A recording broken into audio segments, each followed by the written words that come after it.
29 de abril. San Pedro de Verona, mártir. 1252.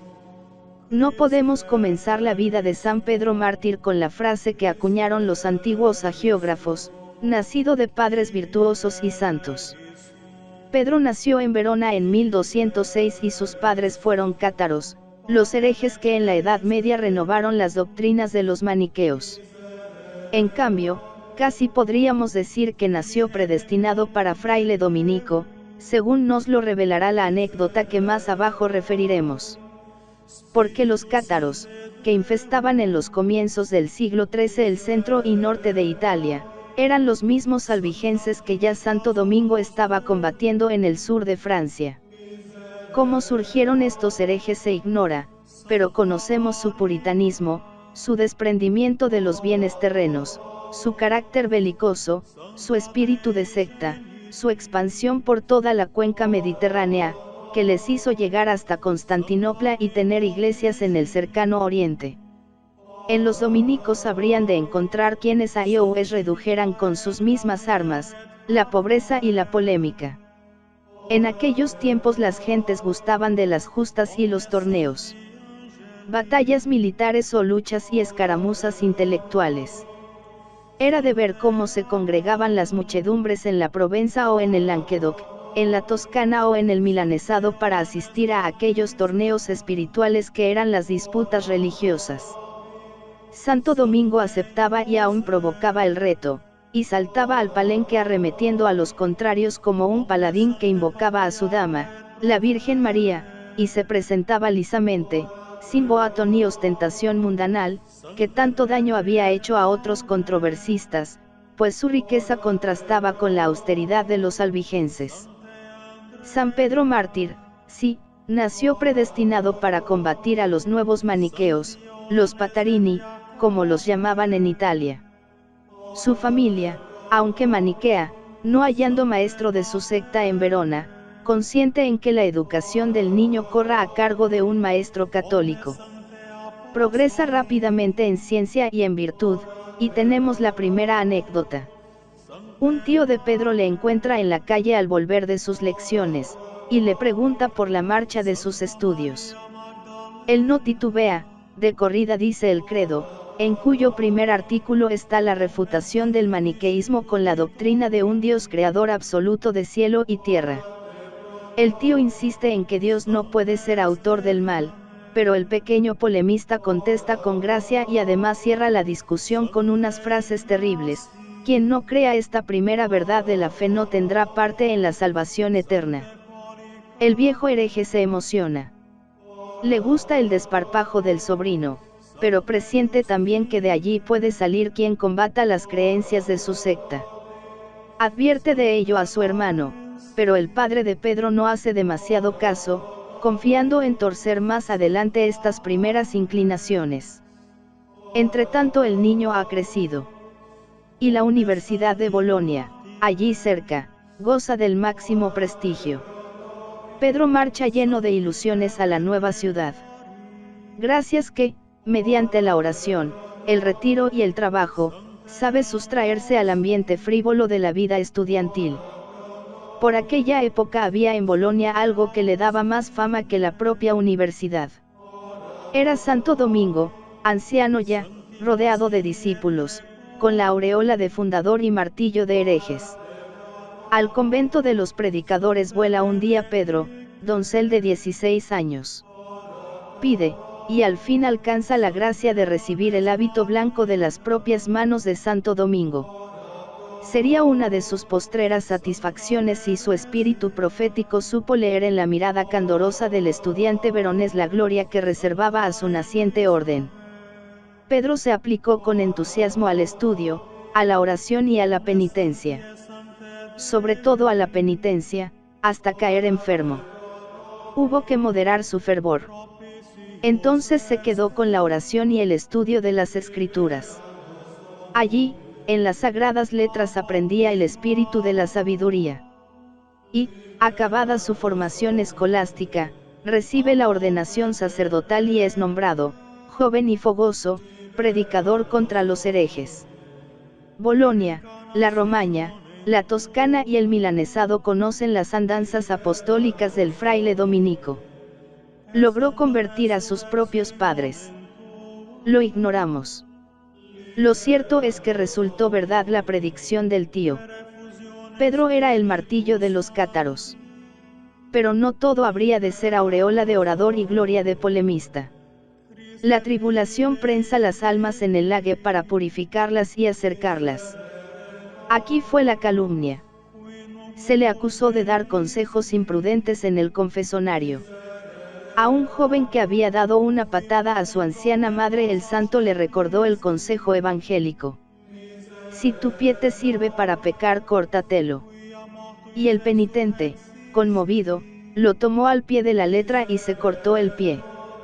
Pero la intervención de Pedro, trazando la señal de la cruz sobre la extremidad mutilada, devolvió el pie a su lugar. Con esto creció su prestigio. Pero después vendrá otra acusación peor. Pedro es un místico, tiene revelaciones de lo alto. Las santas vírgenes Catalina, Inés y Cecilia hablan con él en su celda. Los otros frailes han oído extraños cuchicheos, y sin más llevan la noticia al prior. En público capítulo es reprendido Pedro por violar la clausura y hacer penetrar mujeres en su habitación. Se le exhorta a defenderse, pero él se contenta con declararse pobre pecador. Le retiran las licencias de confesar y le destierran a un monasterio de la Marca de Ancona, donde se entrega en la soledad y el retiro al estudio y a la oración. Al fin la verdad se esclarece, y el propio Gregorio IX, que conoce su ciencia y su celo, le nombra inquisidor general en 1232. Pedro ataca vigorosamente el vicio y el error y obtiene ruidosas conversiones en Roma, Florencia, Milán y Bolonia. Cuando baja del púlpito se encierra en el confesonario para ponerse en contacto directo con los fieles, que le exponen sus dificultades, o con los propios herejes, que piden aclaraciones a sus dudas antes de decidir la abjuración de sus errores. Los milagros autorizan además su predicación. Célebre fue el caso de un hereje milanés que quiso desprestigiar el poder taumatúrgico del santo. Fingiéndose enfermo hizo que le llevaran a su presencia, solicitando la salud. Pedro lo comprendió todo y se limitó a decirle: ruego al Creador de todo cuanto existe que, si vuestra enfermedad es cierta, os dé la salud, pero, si se trata de una farsa, que os trate según vuestros méritos. Los efectos fueron inmediatos. El pretendido enfermo se sintió presa de terribles dolores, debiendo ser llevado de verdad por los que se prestaron a la hipócrita comedia. A los pocos días el hereje llamaba humildemente al santo para arrepentirse de su pecado y abjurar sinceramente su herejía. El siervo de Dios, viéndole cambiado, hizo sobre él la señal de la cruz y le otorgó la salud del cuerpo y del alma. Otro milagro espectacular fue el que obró con motivo de una disputa pública que había congregado una muchedumbre inmensa en la mayor plaza de Milán. El contrincante, cátaro famoso que ostentaba entre los de su secta la categoría de obispo, viéndose constreñido por la argumentación del religioso, quiso alejar de sí la dialéctica de Pedro y dijo: impostor y falsario, si eres tan santo como dice este pueblo del que tanto abusas, ¿por qué consientes que se ahogue con este calor asfixiante? Pide a Dios que una nube le proteja contra el sol. Lo haré como quieres, replicó el santo, si prometes abjurar de tu herejía. Entonces se produjo un gran revuelo entre los partidarios del hereje, pues unos querían que se aceptase el reto, otros que prosiguiese la discusión. Al fin el santo hizo la señal de la cruz y sobre el cielo sereno se dibujó una nube refrescante, la cual no se disolvió hasta terminar la disputa. Pero San Pedro no trabajaba solamente con la predicación y los milagros, siguiendo la regla paulina elevaba al cielo fervorosas oraciones y castigaba su cuerpo con terribles penitencias. Además, se esforzó en mantener viva la disciplina religiosa en los conventos de Como, Piacenza y Génova, donde ejerció los cargos de prior. El claustro era una colmena de estudio y oración. Al subir al solio pontificio en 1243 Inocencio IV, confirmó a Pedro de Verona en todos sus poderes y le demostró su confianza encargándole de otras misiones especiales. Por entonces le envió a Florencia para examinar los orígenes, constituciones y género de vida de los servitas, que con razón le tienen por segundo fundador, pues su informe favorable influyó para que el Papa les otorgara la aprobación definitiva. En 1251 fue encargado de convocar un sínodo en Cremoune que trabajase en la extirpación de la herejía. Ante tanta actividad, los herejes italianos prohibieron a sus adictos el acudir a las predicaciones del Santo Inquisidor, y, por último, organizaron una conjuración para darle muerte. El precio convenido fue de 40 libras milanesas, que depositaron en manos de Tomás de Guisano. Los esbirros encargados de llevar a cabo el crimen fueron un tal Piero Balsamón, apodado Carín, y Auberto Porro. El siervo de Dios tuvo noticia de lo que se tramaba, pero no tomó providencia alguna, dejando su suerte en las manos de Dios. Solamente en su sermón del Domingo de Ramos, 24 de marzo de 1252, dijo ante más de 10.000 oyentes: sé que los maniqueos han decretado mi muerte, y que ya está depositado el precio de la misma. Pero que no se hagan ilusiones los herejes, pues haré más contra ellos después de muerto que lo que les he combatido vivo. El santo salió de Milán para ir a Como, de cuyo convento era prior. Los conjurados dejaron pasar las fiestas de Pascua, y Carín permaneció 3 días en aquella ciudad. El sábado de la octava de Pascua, 6 de abril, cuando el santo retornaba a Milán, salió Carín en su persecución, y, al llegar a un bosque espeso que hay cerca de la aldea de Barsalina, le esperaba Auberto. Carín fue el primero en herir al santo con 2 golpes de hacha en la cabeza. San Pedro comenzó a recitar el credo en voz alta, cuando ya las fuerzas le faltaban para seguir rezándolo, mojando el dedo en su propia sangre escribió en el suelo: creo. Carín mató al siervo de Dios clavándole un puñal hasta los gavilanes en el corazón. A su acompañante, Fray Domingo, le dejaron tan mal herido, que murió pocos días después. Así murió Pedro de Verona, proclamando la fe que de niño aprendiera, y por cuya defensa había luchado toda su vida. Tenía 46 años, y hacía 30 que profesara en la Orden de Santo Domingo. Su cuerpo fue llevado de momento a la iglesia de San Simpliciano, de Milán, como el propio santo había predicho, y después enterrado en la iglesia de los padres predicadores, llamada de San Eustorgio.